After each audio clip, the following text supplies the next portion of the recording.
माजी में भी ऑपरेशन होते रहे दहशतगर्दी के ख़ात्मे के लिए, लेकिन अब की बार शायद इस ऑपरेशन की जहतें मुख्तलिफ हैं, तो लोग सारे इस वक्त बेचैन हैं कि ये ऑपरेशन किस नौइयत का होगा, क्या उसी तरह डिस्प्लेसमेंट होगी, क्या उसी तरह वहाँ पर ऑपरेशन किए जाएंगे, टारगेटेड ऑपरेशंस किए जाएंगे और फिर वही सब शुरू हो जाएगा जो माजी में होता रहा।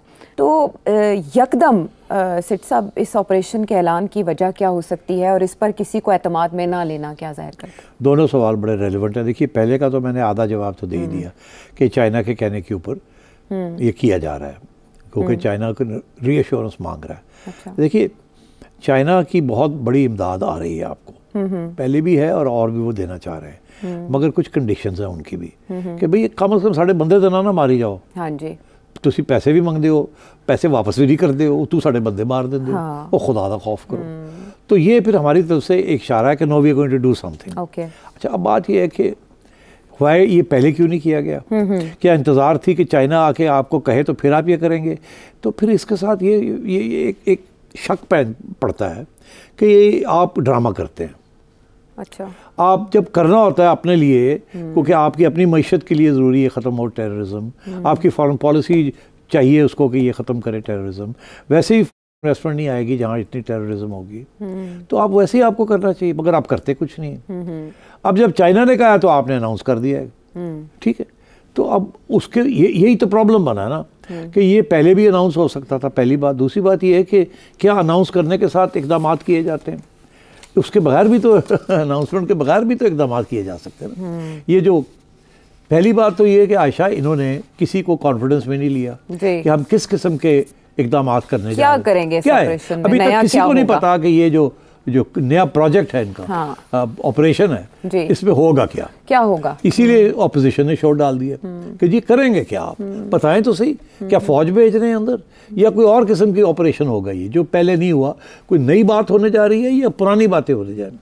फिक्र किस बात का? फिक्र इस बात का है कि अगर पुरानी वाला ऑपरेशन है वो तो पूरा फौजी ऑपरेशन रहे हैं जी, और उसके साथ जो उसके जो नताइज निकले, दो नताइज निकले थे। एक ये कि जब आपने फौजी ऑपरेशन बड़े स्केल पे किया, आपने लाख फौज और आपने फौज भेज के लोगों को इलाकों में से निकाला कि आप आवाम निकले यहाँ से, यहाँ छुपे हुए हैं, घुसपैठिए छुपे हुए हैं, आप लोग निकले ताकि हम उनको बम्बार्डमेंट करें, उनको मारें। तो उसके साथ डिस्प्लेसमेंट शुरू हो गई, आईडीपीज बन गए। तो वो कितने मिलियन तक पहुंच गए, वो कहाँ उनके लिए टेंट्स लगाने पड़े, कहाँ उनको अकोमोडेट करना पड़ा। और फिर भी उसके बावजूद इतनी, और जो वादे किए कि हम आपके घर बना के देंगे, हम आपको ये देंगे, जब आप ख़त्म हो जाएगा तो आप वापस जाएंगे, उनमें से 3/4 तो आपने फुलफिल नहीं किए रियासत में। तो लोग तो जानते हैं ना कि जब आप ऑपरेशन करते हैं तो एक तो ये है कि उनको बड़ी तकलीफ होती है, या तो ना कि उनके लिए कुछ सहूलतें हों, वो तो होता नहीं, उनको निकाल के कहा जाता है जाओ जी टेंट लगाते रहे, जाके लंबे जाओ। हाँ जी। इस गर्मी के अंदर अब वो टेंटों में जाके बैठे, अपने पहाड़ी इलाके छोड़ के जाएं, प्लेन्स में आ जाएं, पेशावर आके या पेशावर की आउटस्कर्ट्स के ऊपर वो बैठे, इट्स नॉट रीजनेबल। तो लोग तो याद रखते हैं कि पिछली दफ़ा क्या हुआ था जब ऑपरेशन हुआ था। दूसरी बात ये कि क्या अगर लोगों ने तकलीफ भी उठाई, दुख भी उठाए जी, फटीग भी हुई, प्रॉपर्टी भी डिस्ट्रॉय हुई, घर भी तबाह हो गए, तो क्या दहशतगर्दी खत्म हो गई? क्या हुआ? आपने लोगों को पीछे पड़ के मार के उनको आपने धकेल दिया अफगानिस्तान में, उनको ख़त्म नहीं किया आपने, आपने उनको ट्रांसफ़र कर दिया पाकिस्तान से अफगानिस्तान। तो उस वक्त कोई प्लान था कि अगर ये अफगानिस्तान चले गए तो फिर इनको वहाँ से बैठ के ये टैक्स करेंगे? देखिए, आपने 20 साल पाकिस्तान में बैठ के तालिबान ने अफगानिस्तान के ऊपर हमले किए। हमने 20 साल तालिबान को यहाँ स्पेस दी थी, अफगान तालिबान को। वो यहाँ अफगान गवर्नमेंट जो थी वहाँ उनको अटैक करते थे, अमेरिकन को अटैक करते थे वहाँ। तो अगर यहाँ से बैठ के वो वहाँ अटैक कर सकते थे और उन्होंने अमेरिका की छुट्टी करा दी, तो ये जो आपके तालिबान है ये भी वहाँ बैठ के आपके ऊपर अटैक करेंगे, आप क्या कर लेंगे? देखिए ना, सो ये सोचना चाहिए था ना कि या तो इनको ख़त्म कर देते, मगर इन्होंने ख़त्म नहीं किया उनको इस किस्म का प्रेशर डाला कि वो वहाँ से निकल के अफगानिस्तान चले गए, वहाँ जाके बेस एरियाज बना लिए उन्होंने, वहाँ से अब बैठ के तो वो अटैक कर रहे हैं आपको।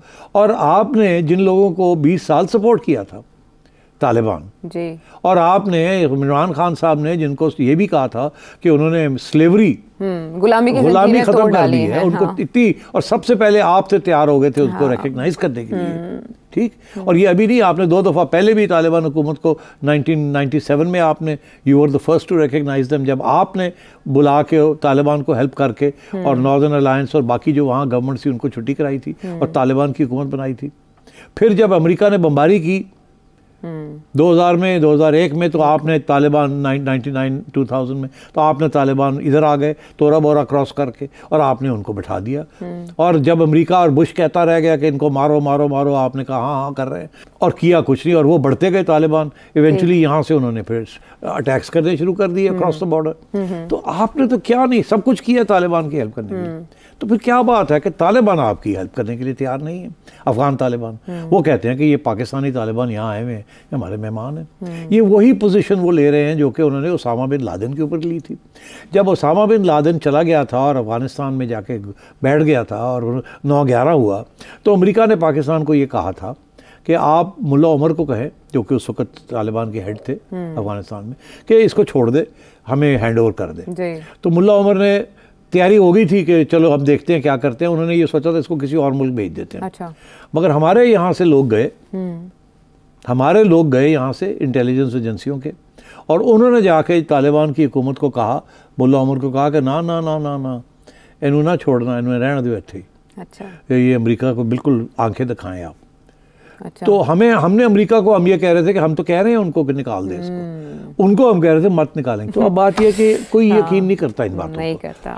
हमारा जो बयानिया रहा है ना बहुत कमज़ोर रहा है, और इसीलिए डोनाल्ड ट्रंप ने हमें इल्ज़ाम हमारे पे लगाया था कि आप डबल गेम्स खेलते हैं। मुशर्रफ के ऊपर भी लगाया था बुश ने, इसने डोनाल्ड ट्रंप ने भी हम पे लगाया कि $20 अरब ले गए, डबल गेम्स खेलते रह गए। तो अब बात यह है कि इस किस्म के हमारे तल्लकात रहे हैं। जो है ये डिस्प्लेसमेंट का जो इशू है बहुत बड़ा इशू है, इसीलिए सारे ऑपोजिशन जो है ये कह रही है कि आप करेंगे क्या, बताएं तो सही, हमें तो कंसल्ट ही नहीं किया आपने, हमें बताया ही नहीं कि आप करना क्या चाह रहे हैं। अब इन्होंने वो sorry sorry sorry sorry sorry करके और कहा नहीं हम तो सिर्फ इंटेलिजेंस बेस्ड ऑपरेशन कर। अरे भाई, अगर आप इंटेलिजेंस बेस्ड ऑपरेशन कर रहे हैं तो पहले भी तो आप इंटेलिजेंस बेस्ड ऑपरेशन कर रहे थे ना। हमें तो हर दफ़ा यही ब्रीफिंग दी जाती थी कि हम तो जो ऑपरेशन कर रहे हैं वो इंटेलिजेंस बेस्ड ऑपरेशन कर रहे हैं। मीनिंग क्या? मीनिंग कि हम इंटेलिजेंस के जरिए पता करते हैं कहाँ कौन कौन बैठा हुआ है, कहाँ 10 लोग बैठे हुए, 5 लोग बैठे हुए, फिर हम एक टारगेटेड ऑपरेशन करते हैं, किसी को पता नहीं चलता है, रातों रात जाते हैं, उनको पकड़ के मार देते हैं या उनको भगा देते हैं वहाँ से। तो डिस्प्लेसमेंट शेसमेंट कोई इशू नहीं बनता। मगर बात यह है कि जब आप इतना बड़ा ऑपरेशन अनाउंस करते हैं तो फिर यही फिक्र होती है ना कि ये फिर वही खाता ना खुल जाए जो पहले खाता खुला था, इसलिए लोग ऑब्जेक्ट कर रहे हैं। तो क्या ये फ़र्क भी होगा कि माजी में जो ऑपरेशंस किए जाते रहे उनको तो अमरीकी आशीर्वाद हासिल थी, ये ज़रा चाइना के मफादात के लिए हो रहा है? नहीं, एक्चुअली मफादात तो हमारे अपने होने चाहिए। हाँ। मगर उस वक्त भी अपने नहीं थे, और अब भी अमेरिका के कहने के ऊपर सारी बात हो रही थी। और अब भी जो है जब अपने होने चाहिए तो चाइना ने थोड़ी सी आंखें दिखाई हैं, तो आपने कहा जी हम ये अनाउंस करते हैं। तो इसका मतलब अनाउंसमेंट के साथ तो ख़त्म नहीं होगा ना। मैं आपको बताऊँ, ये बात करने वाली है या नहीं करने वाली, मगर हकीकत है, इस वक्त बहुत से इलाके हैं सदर्न केपी में सदर्न केपी में अब ज़्यादा इससे बात नहीं मैं ज़्यादा करूँगा, वहाँ अच्छा खासा तालिबान का इन्फ्लुएंस आ चुका है। पाकिस्तानी तालिबान आके बैठ गए हैं वहाँ। बहुत से शहर, छोटे छोटे शहर हैं वहाँ, शाम के वक्त लोग बाहर भी नहीं निकलते। तो अगर ये चीज़ें हो रही हैं तो आप चुप करके बैठे हुए हैं। हमें तो ये कहा जा रहा है कि वो जो सिंध के जो वो इलाके हैं, हाँ जी, गैर इलाके हैं, कच्चे के इलाके, वहाँ भी तालिबान आके बैठ गए और वो ऐसे ऐसे हथियार लेके आ गए हैं जो कि अब फौज के अलावा उनको हिला भी कोई नहीं सकता, और वो भी एक काइनेटिक ऑपरेशन करना पड़ेगा। मगर वो वहाँ भी मसले हैं कि आप कहाँ करेंगे, क्या क्या करेंगे। हाँ। तो अब ये है कि एक तरफ आप कहते हैं दुनिया यहाँ आके करे, और दूसरी तरफ दहशत गर्दी बढ़ रही है, और आपके अंदर फूट पड़ी हुई है मुल्क के अंदर। और पॉलिसी भी तो लॉन्ग टर्म नहीं है, बुनते हैं उधेड़ते हैं, बुनते हैं उधेड़ते हैं। वो मसला ही ऐसा है ना जी, मसला ऐसा है, मसला ही ऐसा है कि इस सूरत हाल में कौन सी लॉन्ग टर्म पॉलिसी होगी, आपको पता नहीं है कि आप आ रहे हैं या जा रहे हैं। अच्छा सेठ साहब, जो पॉलिटिकल पार्टीज़ हैं और स्पेशली केपी सीएम, उनके जो कंसर्न्स हैं, फिर मौलाना के जो कंसर्न्स हैं जिनको ख्वाजा आसिफ रद्द कर रहे हैं, ये एड्रेस किए जाएंगे या इग्नोर किए जाएंगे? इग्नोर नहीं कर सकते, काफ़ी शोर पड़ा हुआ है। मेरा ख्याल है इन कैमरा ब्रीफिंग ज़रूर करेंगे। मेरा नहीं ख्याल कि उस ब्रीफिंग के साथ ना मौलाना मुतमईन होंगे ना कोई और मुतमईन होगा, मगर ब्रीफिंग करेंगे, समझाने की कोशिश करेंगे। फिर भी वो बुड़बुड़ करेंगे और ये इंटेल बेस्ड ऑपरेशंस फिर भी लॉन्च करेंगे। तो ये पहले कर लेते तो इतना शोर शराबा ना होता। अब क्योंकि लेट कर रहे हैं, करना इन्होंने है ऑपरेशन, अब वो किस किस्म का ऑपरेशन है अब बताना पड़ेगा, बताना नहीं यही चाह रहे थे। अब कुछ तो कुछ इन्फॉर्मेशन देनी पड़ेगी और कुछ प्रिकॉशंस लेने पड़ेंगे कि आईडीपीज़ ना हो और वहाँ के जो लोग हैं वो एलियनेट ना हो जाएं। देखिए वहाँ के लोग तो पहले वो जो आपने चेक पॉइंट्स बनाए हुए हैं वहाँ, उसके ऊपर लोग एतराज़ करते हैं ना। वो पीटीएम वाले जो हैं वो सारे यही रोते थे ना कि फ़ौज क्यों आई हुई है, और फिर ये कि जी इनको क्यों आपने जगह दी।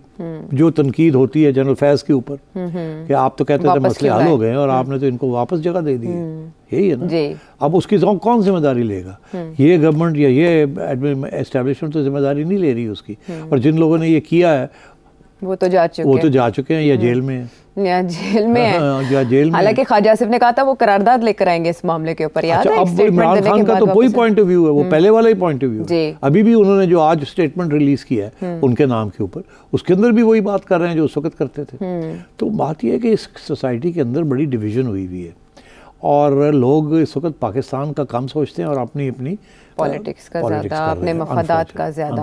यही वजह है वो KPCM अली अमीन गंडापुर साहब वो जब एपेक्स कमेटी के इजलास से बाहर आए तो उन्होंने कहा ऑपरेशन की तो बात ही नहीं हुई, इस्तेहकाम की बात हुई। अब इसको क्लियर करना कितना ज़रूरी है, इतनी कन्फ्यूजन है। बस यही है ना कि इन्होंने इन कॉन्फिडेंस की ब्रीफिंग नहीं किया। इनको चाहिए था कि बाकी सियासी लीडर्स को भी लेके आते और अचकज़ई साहब को लाते, इधर मौलाना को बैठाते, सबको समझाते, अपने लोग भेजते, सीनियर लोग भेजते इनके पास, इनका सपोर्ट लेते, इनको और कुछ नहीं तो इतनी ज़्यादा तनकीद ये लोग ना करते, उनको समझाते कि क्या प्रेशर है हमारे ऊपर, क्यों हम ये कर रहे हैं।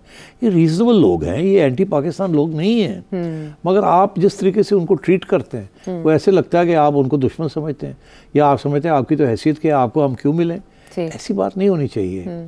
इस वक्त तो सवाल ये खड़ा होता है आपकी क्या हैसियत है। तो इसमें PTI के ग्रैंड जरगे में ये कहना कि ये मामला बैनुल-अक़वामी अदालत में लेकर जाएंगे कि 3% ऑफ द इशू और आप इसके लिए सबको प्रॉब्लम में डाल देते हैं। तो अगर मुतालिका सूबे में ही लोग स्टेक होल्डर्स ना हो आपके साथ तो कामयाब हो सकता है ऑपरेशन? बड़ा मुश्किल होता है ऐसे कामयाब होना। अवाम अगर आपके साथ ना हो तो ना तालिबान कामयाब हो सकते हैं और ना इस्टेब्लिशमेंट या फ़ौज अगर किसी इलाके में जाती है और वहाँ के लोग आपको वेलकम नहीं करते तो बहुत कॉम्प्लेक्स इशू हो जाते हैं। और इसी तरीके के साथ वो कहते क्या है, गुरिल्ला वॉरफेयर जो होती है उसके बारे में ये कहा जाता है और तालिबान जो है ये गुरिल्ला वॉरफेयर करते हैं, एक्सपर्ट हैं। हाँ, तो वो क्या होता है गुरिल्ला वॉरफेयर? वो कहते हैं गुरिल्ला वॉरफेयर वहीं कामयाब होता है जहाँ आप एक मछली की तरह समुंदर के अंदर तैरें।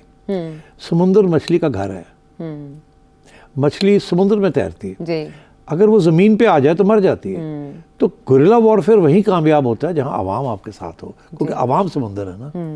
तो बात ये है कि यहाँ इस किस्म के कॉम्प्लिकेशंस हैं कि आवाम जो है इन इलाकों में इस वक्त के खिलाफ हुई हुई है, ऐसे ही है ना, इस हुकूमत के खिलाफ हुई हुई है। ये इलाके जो हैं जहाँ तालिबान अब आ रहे हैं अंदर और प्रेशर डाल रहे हैं, चलें ठीक, वहाँ वैसी रेजिस्टेंस इस हुकूमत के खिलाफ, इस हाइब्रिड गवर्नमेंट के खिलाफ। तो इंस्टेड ऑफ बिल्डिंग ब्रिजेस उनको साथ लेके चलें, उनको न्यूट्रलाइज करें, वहाँ जो लोग आपके खिलाफ हैं उनको इंक्लूड करें, इंक्लूसिव पॉलिटिक्स हो।